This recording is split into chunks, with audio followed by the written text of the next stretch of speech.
Welcome. Would you like to introduce your name, course, and your year?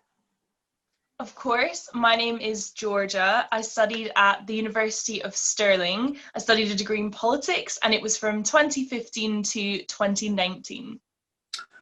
Could you tell us your hometown? Yeah, of course, I'm from Edinburgh in Scotland.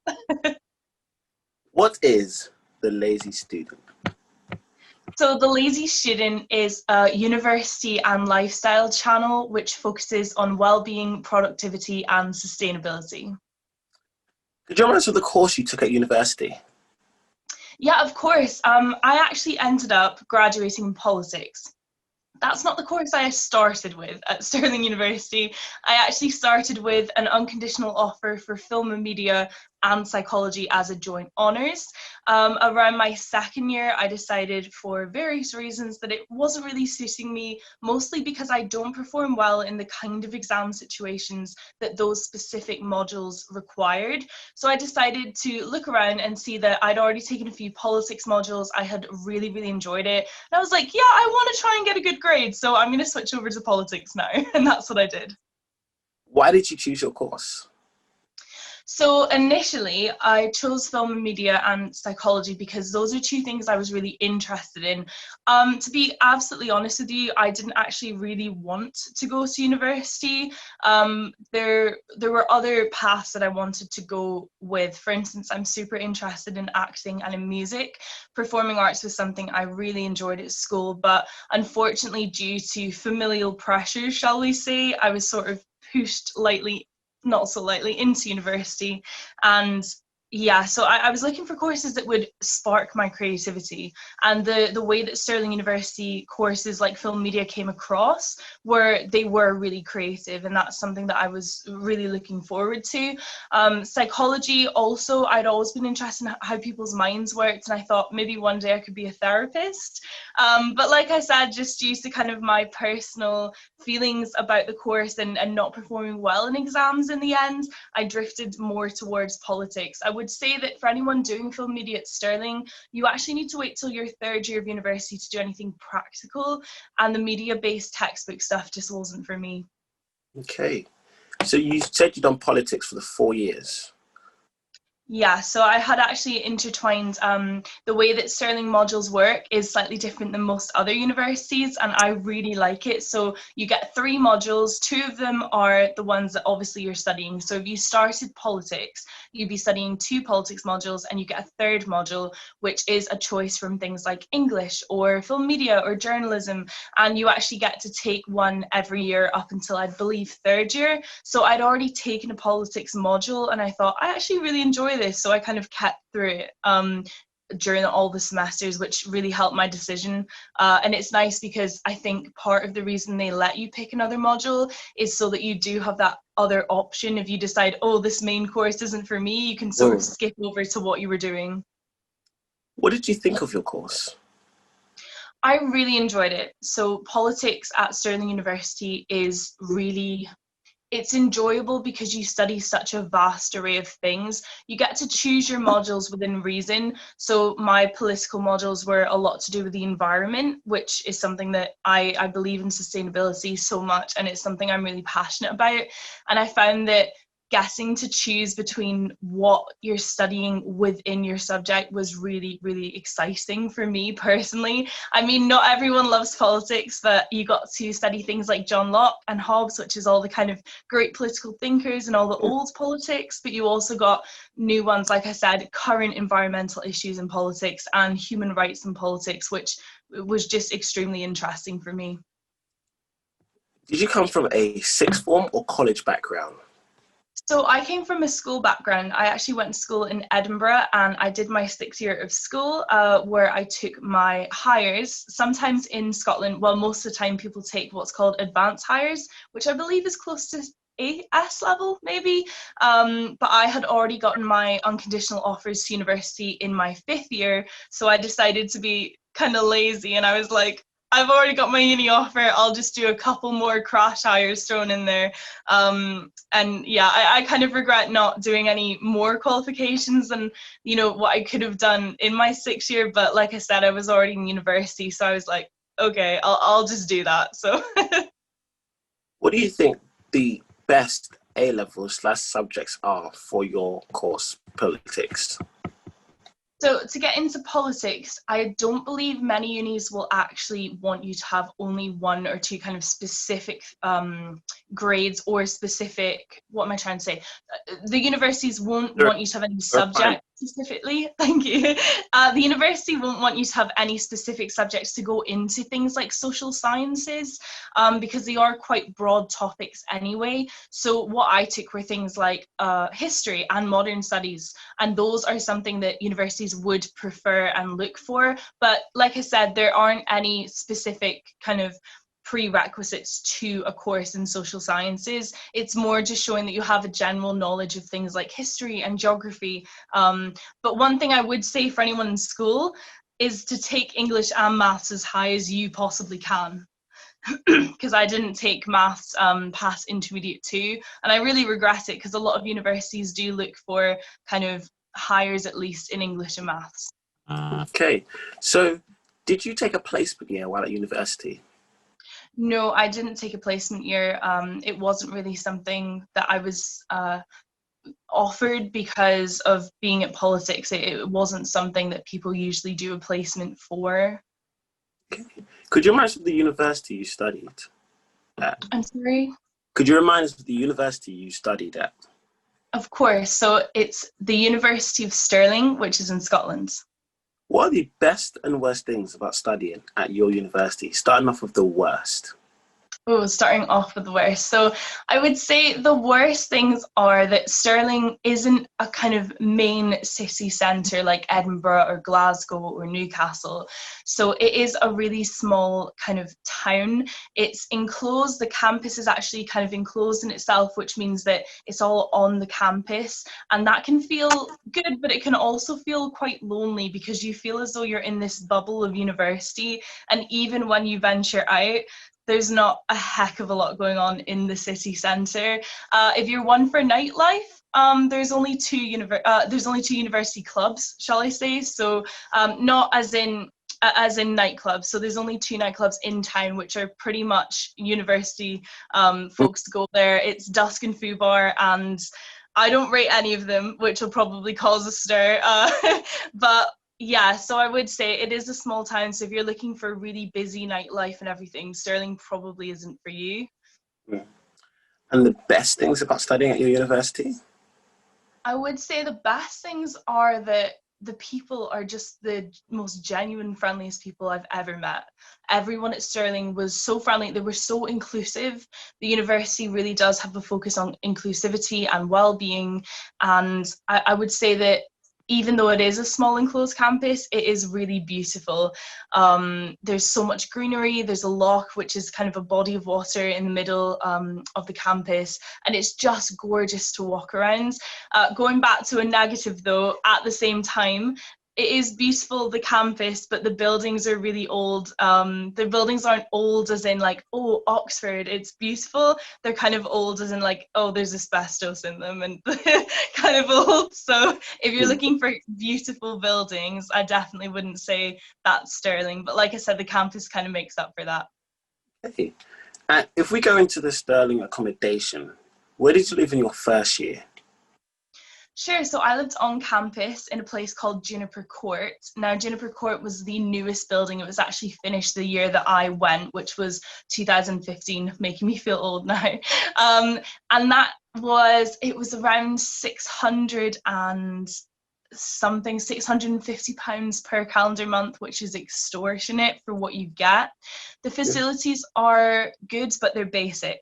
I would definitely say to people, don't expect a huge room. Don't expect, lots and lots for what you're paying for. You get a small room. You could probably just swing a cat in. You get a 3/4 length bed, a small desk, and you get a little bit of inbuilt storage and a small ensuite. The ensuite was really a positive because there are some accommodations in Stirling like Polworth, if I'm name dropping, which really aren't worth the money and have problems. There's also Penrick Way, which is kind of chalet type accommodation, and there's a bit of mold, there's some damp. It's really not a fun place to be. So I would say that if you're going to stay in Stirling, I recommend Juniper Court, Beach or Willow Court if you can kind of stretch your budget to that.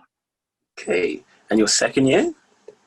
Sure. So in my second year, I actually moved in with my boyfriend and we stayed off campus in a lovely place in Cambusbarron, which is just outside, kind of in Stirling, but just outside of the university. And yeah, it was really, really nice. We went private rent. I would say that renting in Stirling, it's a bit difficult because everything's really expensive. They know it's students, obviously. And it's not really up to scratch, I would say. Really take your time when renting in Stirling because landlords try and get away with anything. So yeah, definitely make sure there's no mold, etc., because they'll try and blame you for it. Oh, so what was it like going from living in student halls to living in a private rent? So kind of paying bills, staying up. Obviously, you said you lived with your boyfriend. For students who want to move into a house or a flat with their couple, what would you say the difficulties came?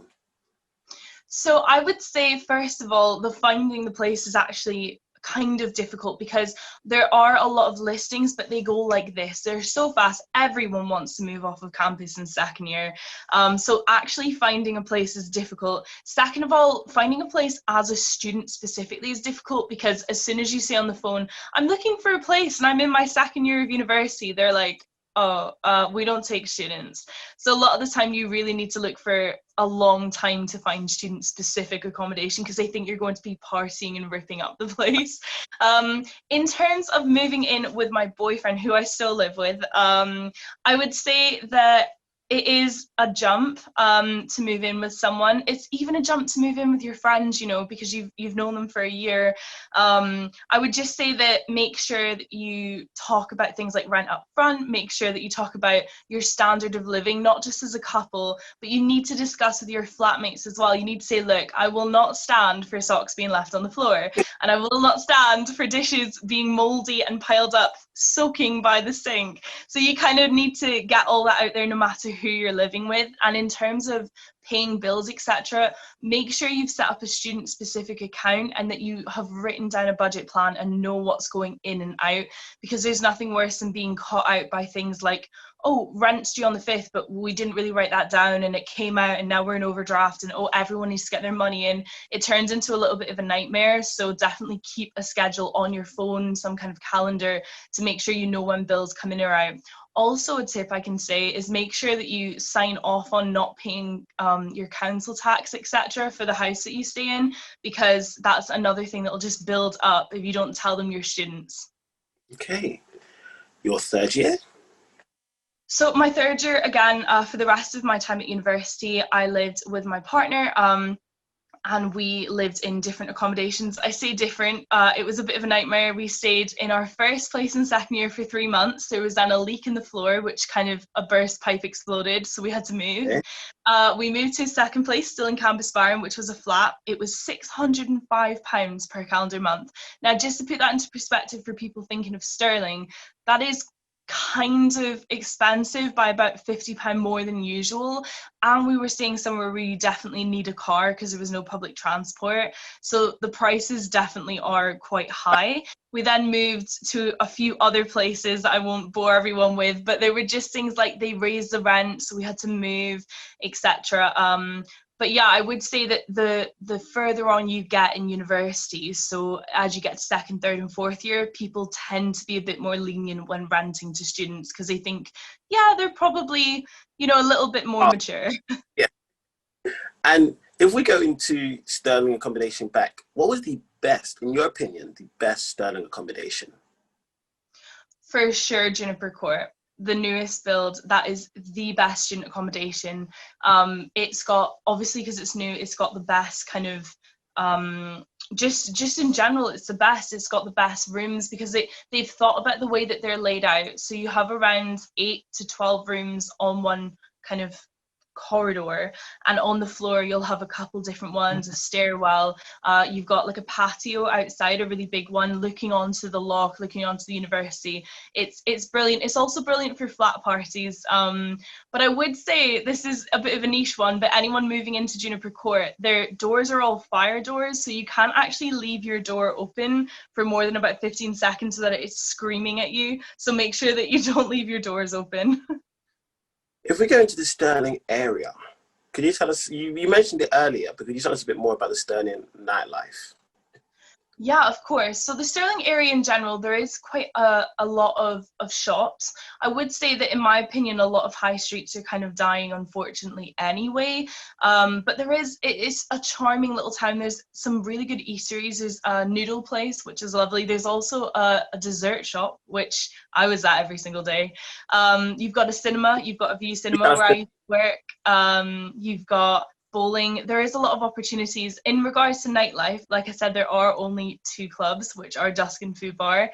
They're nice. If clubbing's your thing, nightlife wasn't hugely my thing. But what you tend to find is a lot of people in their first year will go to the clubs in town and the union events. And then after second year, they'll start getting the train to either Edinburgh or Glasgow for the proper nightlife. And the train's only an hour away. So it's that kind of nice mix of quite a small little feel, but also being able to only be an hour away from the big city. You mentioned the dessert shop you were always at. Could you tell us the name of that dessert shop? Oh goodness, I believe, let me check. I believe that it is called something like bubble something, but I'm going to check. It is honestly so good. And they do things like waffles. It's amazing, honestly. What was your dish when you went there? Sorry? What was your dish when you went there? My dish when I went there, okay, so my dish when I went there is really basic, but it is a waffle with Nutella, squirty cream, and strawberries. And not at the same time, mind you, mostly, but I'd get my hot waffle, and then you have to get their rainbow cake. They do the biggest cake slices you've ever seen. They're like the size of my hand, and they're like this thick, and you need to buy them early in the morning as soon as they open because they are so popular. The name of the shop is Urban Bubble. Urban Bubble, guys, in Stirling. You must go. They do like chocolate cake, rainbow cake, etc. And they are cake slices the size of your head, and they're only £4.50, I believe. And you got to go in the morning and get them early. It's amazing. If we go into the shop/food variety compared to where you said where you live at the moment, would you say Stirling has loads of shops, popular local shops, or is it more of just more local shops than popular shops, or is there a good mix? I would say that it's a good mix. There are quite a few chain shops, but a lot of them have shut down. So you have what's called the Thistle Centre, and the Thistle Centre is like what I mean, it's like a mall, I guess, in America. It's just lots and lots of shops. And there's things like Primark, the huge Primark, which is nice. So you have Primark, you have things like New Look, Fat Face, Lush, always very popular, Clinton Cars, etc. But I would say that outside of that, on the streets, there are quite a few things like cash converters and kind of goldsmiths and a lot of charity shops, which is nice because I believe in sustainability and kind of shopping in charity shops if you can avoid fast fashion. But I would say that there's a nice mix. There's also occasionally people will start opening shops that are handmade goods and things like that, which is nice because Stirling, just to go back to how beautiful it is, Stirling's actually really touristy because, you know, you've got Stirling Castle. So there's actually a castle in the middle of Stirling. You've got Bannockburn, which is also very touristy, and the Wallace Monument, which you have to climb up in your first year. It's a big, like, kind of monument. Is beautiful. I would say that the shops surrounding those are little kind of bars, and they're not chains. You do have a Spoons, don't worry, there is a Wetherspoons, but there are a lot of local little shops, which is nice to support the local community. Okay, what general advice would you give to students about to study their first year at university? Sure. So I would say Be organized, especially because I'll tell a really quick, brief story of mine where I wasn't organized, is that I had applied for university student accommodation and they actually sent it to my Stirling email and I wasn't checking that. For some reason, I decided, oh, I won't get emails there, like why put it on my phone, right? No, I had 3 emails saying last chance and I literally got it, minutes before the university closed, and they'd said last chance, if you don't reply to this email you're not getting student accommodation. So definitely be organized. Make sure that you buy stationery and everything before you go. There's nothing worse than starting your course and not having stationery there. And again, try and make it sustainable if you can. I would also say definitely spend your time in first year on campus. So many people say, oh, I'm better than this small town, I'm going off to Edinburgh, I'm going off to Glasgow, but Stirling is beautiful and you really should enjoy the union events while you have them, because as you go through second, third and fourth year, you stop getting as much free pizza, you don't get as many freshers opportunities. So yeah, embrace the kind of culture of Stirling and being in that inclusive space and just getting involved in everything. I'd also say go to the Give It a Go stalls. So there, during freshers, you get the clubs and the societies. You have things at Stirling like Quidditch Club and all sorts. Go to these clubs because, like I said, in second, third and fourth year, you'll find that you have a bit less time and you'll be off campus exploring more. So definitely make sure you go to every single Give It a Go, because you can always say, I didn't like this club as much, but you can't go in your third year and think, oh, I wish I joined 800 clubs when I had the time.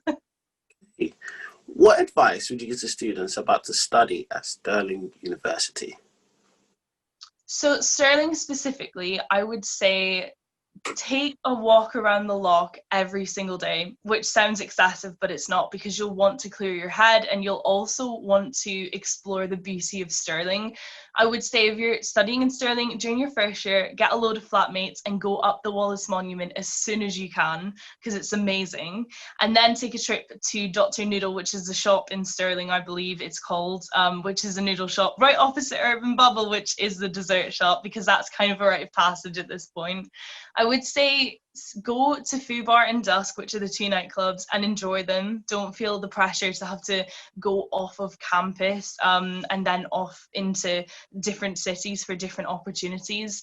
I would say join as many societies as possible, such as the Disney Society, the Quidditch Society, and anything subject related, because that can be so helpful. So if you're studying politics, definitely join political societies that you feel like you align with, because it's so helpful not just to have a group of people that you can be friends with, but a lot of people at Stirling who join these societies sometimes get lectures in and things, which can also be really useful for your actual kind of work as well. And I would say at Stirling, something that you need to bear in mind, seminars are mandatory. Most lectures aren't mandatory, but I definitely recommend going. Don't get into the trap. At Stirling, they've got something called Listen Again, which means that they record lectures and you can actually play them back on video on your computer from your portal. Don't rely on that, because I fell into the trap of thinking, if these are going to be recorded, I'm just going to watch them. Don't do that. Stirling is I'm so thankful they had that feature, but it kind of bred a lot of laziness into the students, including me. So make sure you go to lectures, because you might have a question that you want to ask in the lecture and you'd watch the recording and be like, oh man, now I need to email the tutor.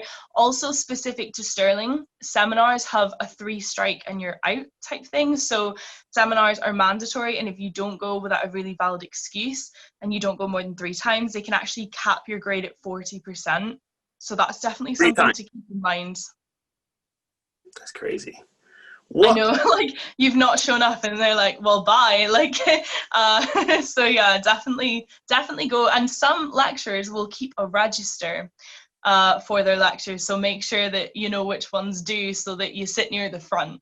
And again, sorry, full of advice here. If you're going to Stirling in your first year, make sure you go into either cultural or wherever you're having your lecture, sit really near the front. I know that can be daunting, and introduce yourself to your lecturers after the class, because if they see your smiling face when you're in lectures, they're a lot more inclined to help you when you need it. So yeah, definitely, they're all lovely. There is not one I wouldn't say there's not one really scary lecturer there, at least in my department. So I would say, yeah, introduce yourself to them and just be their best friends. What advice would you give to the students about to study politics? What advice I would give? So that's a difficult one because Stirling is really good for politics, but I would say their library isn't exhaustive. So there is quite a small library compared to some other universities when it comes to politics. And occasionally for things like my dissertation, I'd actually have to go to the local library in town to find some more books. So what I'd say is if you're studying politics, they're going to ask you to read lots. Obviously, it's university.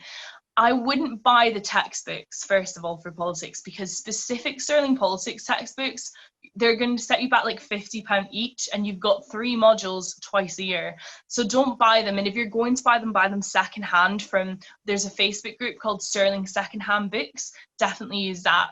The library actually provides 2 or 3 textbooks for each module. So just go into the library before your not right before your seminar, right, like I used to, but a while before, because you're going to be super organized, and do your work there, because you're going to save yourself £150 every single semester in Stirling.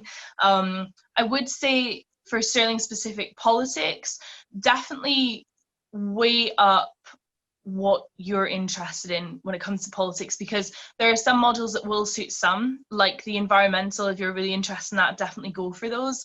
But there are politics modules. There's one called Great Political Thinkers, and that's not for everyone. I really enjoyed it. It's a lot about kind of great political thinkers such as John Locke, which is really interesting. But some people, for instance, didn't particularly like that module. And there's a module I took, which was called, oh, let me think. It was about human rights in politics. And it was sort of also about law as well. And it was really interesting, but I didn't perform well because it was super like exam heavy and super essay heavy. So what I would say is definitely look into the modules before you go. There's on the portal, you can actually read, even if you're not a student, just type in, Stirling modules, and you can actually read what they're about, and also if they're exam or coursework heavy, and definitely weigh that up for yourself. Politics at Stirling in general is very essay heavy, and I would say that it's good to pick a range of modules so that you're not just doing 6 essays in a term, because they're all 2,500 words, 3,500 words, and they're all going to be really intense.